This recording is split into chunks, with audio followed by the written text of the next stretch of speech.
पवन सिंह की नई फिल्म हर हर गंगे का ट्रेलर रिलीज। एक्शन के साथ हुई पावर स्टार की एंट्री। भोजपुरी फिल्म हर हर गंगे का ट्रेलर एक एक्शन स्टोरी होने का इशारा करती है, जहां पवन सिंह का एक भक्त की भूमिका निभाते नजर आएंगे। क्लिप में फिल्म से श्वेता मारा के आइटम नंबर की झलक भी है। भोजपुरी सिनेमा इंडस्ट्री के पावर स्टार पवन सिंह की आने वाली फिल्म हर हर गंगे का ट्रेलर रिलीज हो गया है। गंगा स्वच्छता अभियान पर बनी भोजपुरी फिल्म हर हर गंगे का ट्रेलर गांधी जयंती के अवसर पर रिलीज किया गया है।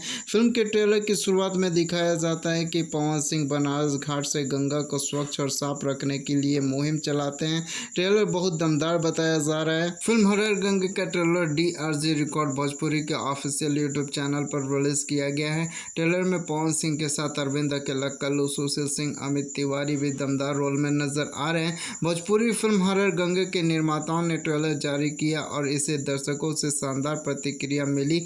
फिल्म में गायक अभिनेता पवन सिंह और स्मृति सिन्हा मुख्य भूमिका में